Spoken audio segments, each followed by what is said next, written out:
Votre vie a-t-elle perdu sa beauté? Avez-vous l'impression de vivre une existence grise, sans éclat, sans passion?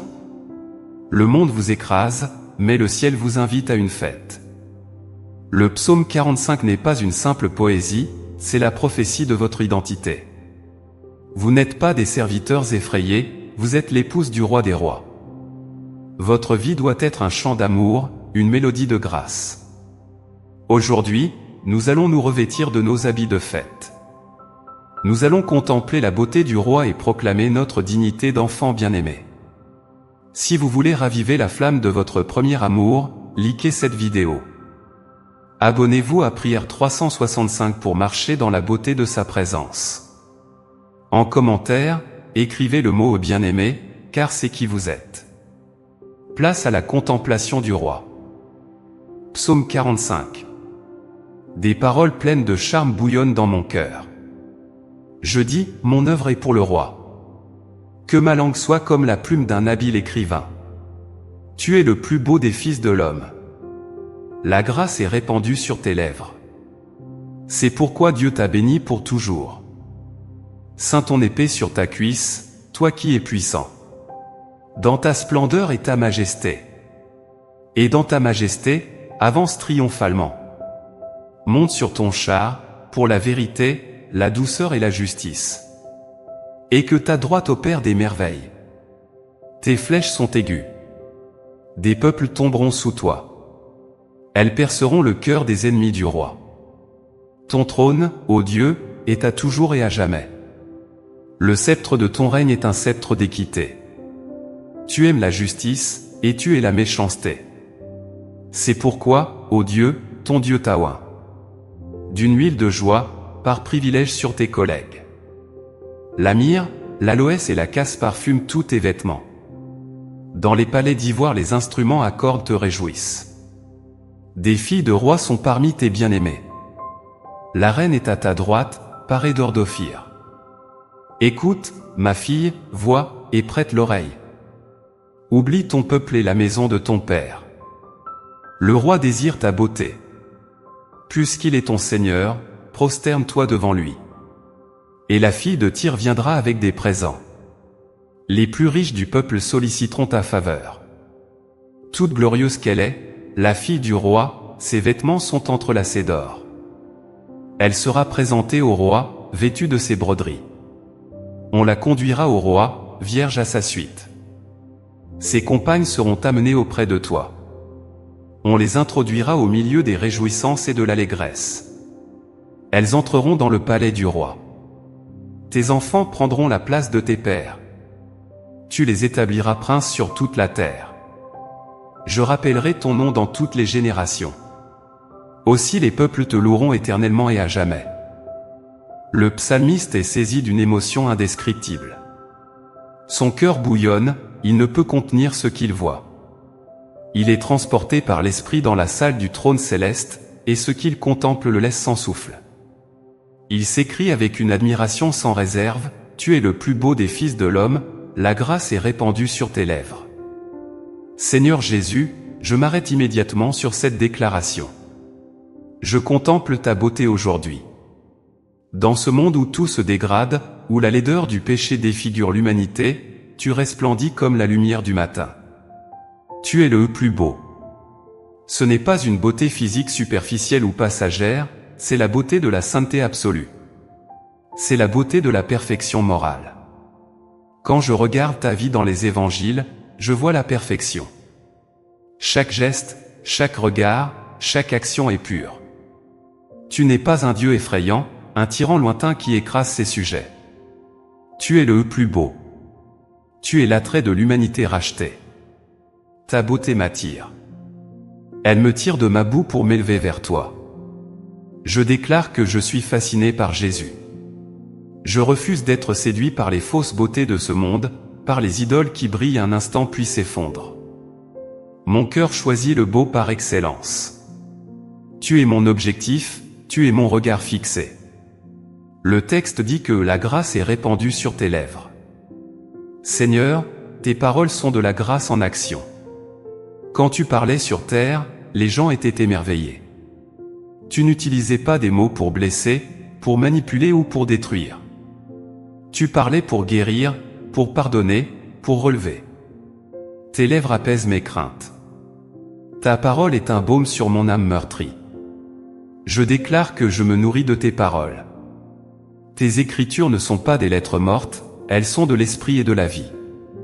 Elles sont grâce. Je prie pour que mes lèvres ressemblent aux tiennes.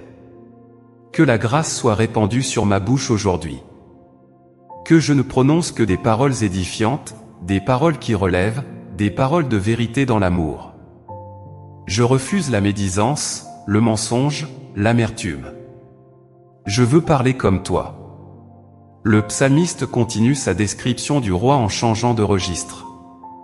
Il passe de la beauté douce de ses lèvres à la puissance terrifiante de son armement. Ceins ton épée sur ta cuisse, toi qui es puissant, dans ta splendeur et ta majesté. C'est l'image du guerrier divin. Seigneur, je déclare que tu es mon roi guerrier. Tu n'es pas passif face au mal. Tu as une épée. L'épée, c'est ta parole qui tranche, qui sépare le bien du mal. C'est ton autorité pour juger les nations. Tu es puissant. Je ne sers pas un Dieu faible. Je sers le Dieu des armées. Tu es saint pour la bataille. Je m'appuie sur ta puissance pour ma défense. L'ennemi peut me menacer, les circonstances peuvent me serrer de près, mais tu as ton épée sur ta cuisse. Tu es prêt à intervenir. Je déclare que tu te lèves pour me défendre. Ta splendeur et ta majesté sont ton armure. Personne ne peut résister à ta gloire. Quand tu avances, les montagnes se fendillent, les rochers se brisent, et les ennemis s'enfuient en tremblant. Le texte ajoute, et dans ta majesté, avance triomphalement. Monte sur ton char, pour la vérité, la douceur et la justice. C'est la nature de ta guerre, Seigneur. Tu ne combats pas pour la conquête sanglante ou l'ambition égoïste. Tu combats pour la vérité, la douceur et la justice. Tu avances triomphalement. Je déclare que ta victoire est en marche dans ma vie. Tu montes sur ton char. C'est une image de rapidité et de souveraineté. Tu te déplaces avec autorité. Je prie pour que tu avances dans ma famille. Avance dans mon lieu de travail. Avance dans ma nation. Fais reculer les ténèbres. Apporte la vérité là où règne le mensonge.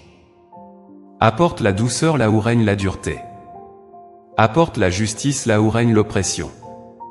Ta droite opère des merveilles. Je m'attends à des interventions surnaturelles. Je m'attends à des renversements de situations divins. Le psalmiste décrit l'efficacité de tes armes, tes flèches sont aiguës, des peuples tomberont sous toi, elles perceront le cœur des ennemis du roi. Seigneur, je déclare que tes flèches atteignent toujours leur cible. Tu ne manques jamais ton coup.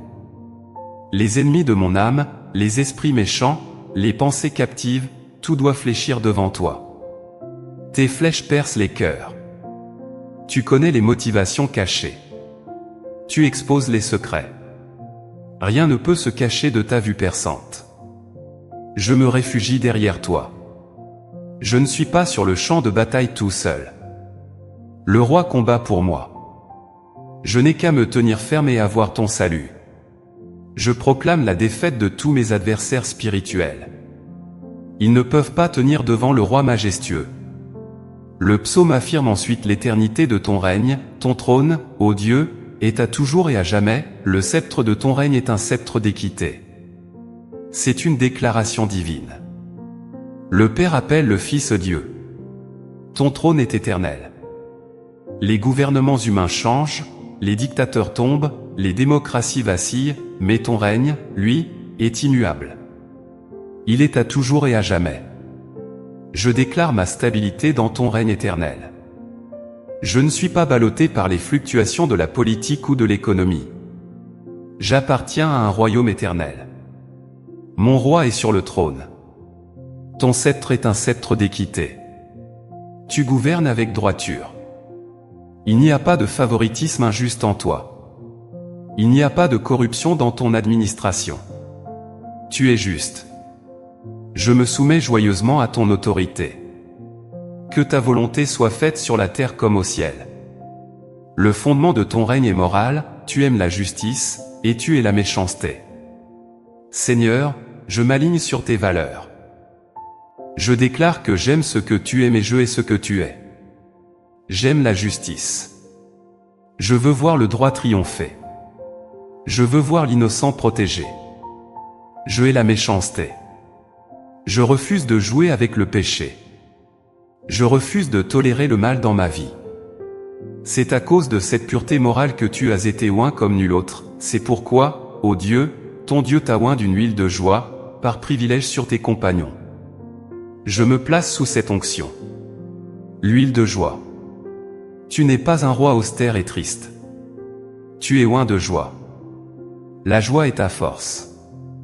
La joie est ton atmosphère. Je prie pour recevoir une mesure de cette onction. Je refuse la religion triste et légaliste.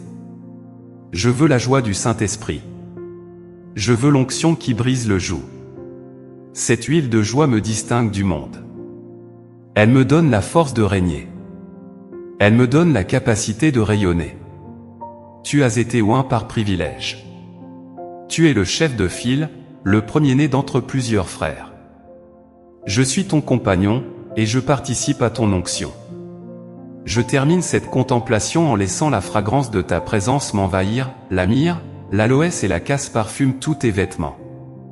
C'est l'odeur du roi. La myrrhe, symbole de la souffrance et de la mort transformée en parfum. L'aloès et la casse, des parfums rares et précieux. Seigneur, tu sens bon. Ton nom est comme un parfum qui s'épanche. Je suis attiré par tes parfums. Je déclare que je porte ton parfum. Quand je passe, on doit sentir la présence de Christ. On doit sentir la douceur de ton caractère. Mes vêtements, mes actions, mes paroles, tout doit être imprégné de tes parfums célestes.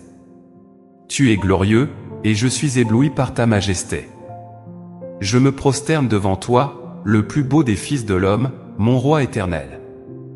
Amen. La gloire du roi a été contemplée, sa puissance et sa beauté ont été proclamées. Mais maintenant, le regard du psalmiste se tourne vers celle qui occupe la place d'honneur. Le projecteur divin change de direction pour se focaliser sur l'épouse, sur l'Église, sur vous et moi. Le roi lui-même prend la parole. Ce n'est plus un édit de guerre, c'est une invitation d'amour, un appel à l'exclusivité qui déchire le voile du passé. Il déclare, « Écoute, ma fille, vois, et prête l'oreille, oublie ton peuple et la maison de ton père. » Seigneur, je reçois cet appel avec un cœur qui tremble d'émotion et de sainte frayeur. Tu m'adresses la parole. Tu me dis l'écoute. C'est le premier commandement de l'amour. Avant de faire, avant d'agir, je dois écouter. Ouvre mes oreilles spirituelles. Coupe le bruit ambiant, coupe les opinions des hommes, coupe les voix du passé qui résonnent encore dans ma tête. Je veux entendre ta voix, et elle seule. Tu m'appelles ma fille. C'est une relation intime, familiale, protégée. Mais tu m'appelles aussi à un engagement d'épouse. C'est le paradoxe de l'alliance, une intimité filiale qui mène à un engagement conjugal spirituel. Tu me dis, oublie ton peuple et la maison de ton père. C'est une exigence radicale. C'est une coupure nette. Pour m'unir à toi, Seigneur, je dois couler les liens avec mon passé, avec le monde qui me retenait, avec les vieilles identités qui me définissaient. La maison de ton père, c'est mon ancienne manière de vivre. C'est mon ancienne culture, mes anciennes habitudes, mes anciennes passions, mes anciennes alliances. C'est l'esclavage en Égypte que j'ai laissé derrière moi, mais dont je garde parfois la nostalgie. Je refuse de regarder en arrière. Je refuse d'être comme la femme de l'eau, transformée en statue de sel parce qu'elle ne pouvait pas se détacher de ce qu'elle quittait. Je déclare une rupture définitive avec l'ancienne vie.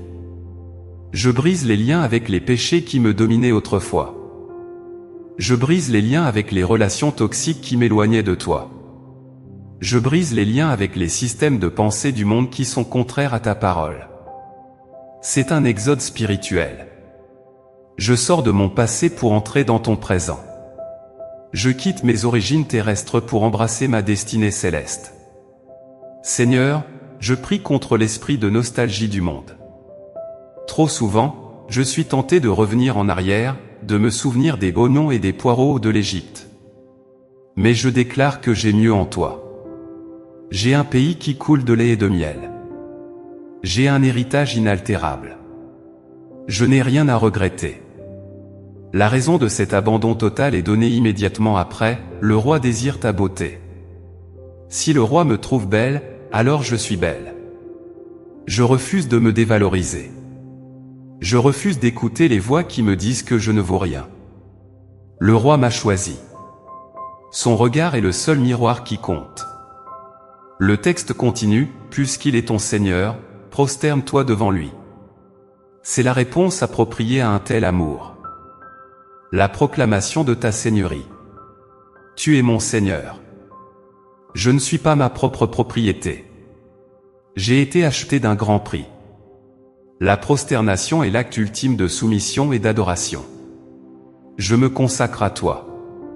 Je me prosterne maintenant dans mon cœur. Je dépose ma volonté propre, mes ambitions égoïstes, mes projets personnels. Je les remplace par ta volonté, tes desseins, ton royaume. Je remets les clés de ma vie entre tes mains. C'est un acte de volonté conscient. Je me donne entièrement à toi. Je ne garde rien pour moi. Je laisse mes vêtements sales. Je refuse de venir à toi avec les haillons de ma propre justice, les guenilles de mon orgueil, ou les oripeaux du monde. Je veux me présenter devant toi avec les vêtements que tu me donnes. Le psalmiste dit plus loin, la reine est à ta droite, parée d'or d'Ophir et toute glorieuse qu'elle est, la fille du roi, ses vêtements sont entrelacés d'or. Je revais les broderies de ta justice. C'est ta grâce qui m'habille. C'est ta sainteté qui me couvre. L'or d'Ophir représente la divinité, la pureté, la valeur suprême. Je déclare que je suis paré de ta gloire. Je ne suis pas nu, je suis revêtu. Je ne suis pas honteuse, je suis glorieuse. Je prie pour que cette transformation s'opère dans ma vie quotidienne. Que mon attitude change. Que mon langage change. Que mes priorités changent. Que je vive à la hauteur de ma position d'épouse du roi. Je refuse la médiocrité. Je refuse la compromission. Je marche dans la sainteté et la dignité qui sied à mon rang. Je déclare mon exclusivité envers toi. Je suis jalouse de notre relation. Je ne laisserai personne ni rien prendre ta place. Tu es mon premier amour. Tu es ma priorité absolue. Le roi m'aime, et je l'aime en retour. C'est le scellement de l'alliance éternelle. Je suis prête à être présentée au roi, vêtue de ses broderies, prête pour les noces de l'agneau. Amen. La consécration a été prononcée, les vieux vêtements ont été abandonnés, et l'épouse est prête. Le moment solennel est arrivé. Nous passons de la chambre de préparation à la salle du trône. Le psaume se termine par une image de triomphe et de gloire, une procession qui traverse les siècles pour nous atteindre aujourd'hui. L'Écriture déclare, on les conduira au roi, vêtus de ses broderies, des vierges à sa suite, ses compagnes seront amenées auprès de toi, on les introduira au milieu des réjouissances et de l'allégresse, elles entreront dans le palais du roi. Seigneur, je visualise cette scène majestueuse. Ce n'est pas une entrée furtive, c'est une procession officielle. On les conduira. Je ne vais pas seul, je suis escorté par ta grâce. Je suis conduit par le Saint-Esprit. Le chemin a été préparé. Les portes sont ouvertes. Je déclare que j'entre dans le palais. Je refuse de rester sur le seuil. Je refuse de rester dans la cour extérieure, loin de ta présence. J'ai un accès direct, un billet d'entrée scellé par le sang de l'agneau. Je suis vêtu de tes broderies. Ce ne sont pas mes œuvres, ce sont les tiennes. C'est ta justice, ta sainteté, ton amour qui forment le tissu de ma vie. Je brille de ton éclat. Je entre dans la présence du roi non pas avec crainte, mais avec assurance. Je viens comme un enfant vient vers son père, comme une épouse vient vers son époux. L'atmosphère de cette entrée est cruciale, au milieu des réjouissances et de l'allégresse. Seigneur, je reçois cette promesse pour ma vie aujourd'hui. Je refuse la tristesse du deuil. Je refuse l'esprit de lourdeur. Mon entrée dans ta présence, mon entrée dans ma destinée, se fait au son de la joie. La tristesse appartient au passé. La dépression appartient à l'ancienne vie. Ici, dans le palais du roi, c'est la joie pure. C'est une allégresse inaltérable. C'est la joie du salut. C'est la joie de la victoire. Je déclare que ma vie est une procession de louanges. Là où je passe, la joie doit paraître. Ma maison est une maison de réjouissance. Mon cœur est un palais d'allégresse. Je chante ton nom. Je danse devant toi comme David. L'ennemi ne peut pas voler cette joie, car elle est fondée sur ton amour immuable. Je prie aussi pour l'Église, cette compagnie qui marche à la suite. Nous ne sommes pas seuls. Nous sommes une multitude de rachetés, une armée de consacrés, marchant ensemble vers le roi. L'unité est notre force. La beauté de l'épouse est aussi dans sa pluralité, dans l'harmonie de ses membres. Je refuse l'individualisme. Je marche avec mes frères et sœurs. Nous entrons ensemble dans le palais. Mais ce psaume ne s'arrête pas à l'instant présent de la célébration.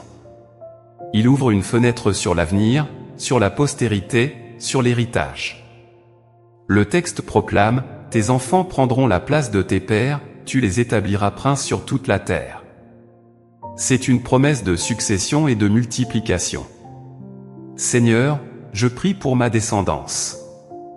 Je prie pour mes enfants physiques et pour mes enfants spirituels. Tes enfants prendront la place de tes pères. C'est une promotion générationnelle. Le relais est passé. Ce que j'ai construit, ce que j'ai combattu, ce que j'ai gagné dans la prière, mes enfants en hériteront. Je déclare que mes enfants ne repartiront pas de zéro. Ils ne reconstruiront pas ce que j'ai détruit. Ils ne prieront pas pour les mêmes chaînes que j'ai brisées. Ils montent sur mes épaules. Ils héritent de mes victoires. Ils prennent la place. Ils avancent plus loin, plus haut, plus profond que moi. C'est le principe du progrès spirituel. Une génération louera tes œuvres, et annoncera tes exploits à l'autre. Je refuse que ma lignée spirituelle s'éteigne. Je refuse d'être une impasse. Je suis un canal de bénédiction. Je suis un puits dont mes enfants boiront. Ma vie n'est pas un épisode isolé, c'est un maillon dans la chaîne éternelle de ta grâce. Je déclare la prospérité sur ma famille. Je déclare la prospérité sur mon ministère. Mes fils et mes filles seront des princes. C'est une autorité retrouvée. Tu les établiras princes sur toute la terre. Ils ne sont pas des vagabonds, ils ne sont pas des mendiants, ils ne sont pas des victimes. Ils sont de sang royal. Ils ont de l'influence. Ils gouvernent avec sagesse. Ils excellent dans leur domaine. Ils dirigent avec intégrité. Mes enfants dirigeront dans le monde des affaires, dans les arts, dans la politique, dans l'éducation, et surtout dans l'Église. Ils sont établis. Je prie pour voir cette gloire. Je veux voir mes enfants servir le roi avant de fermer les yeux. Je veux voir l'alliance se perpétuer. Je déclare la fin de la stérilité spirituelle. Je déclare la fin des générations maudites. Je suis l'origine d'une lignée bénie. Je suis Abraham, et la bénédiction d'Abraham s'étend à ma postérité. Le psaume se termine par l'objectif ultime de toute cette histoire, la gloire du roi.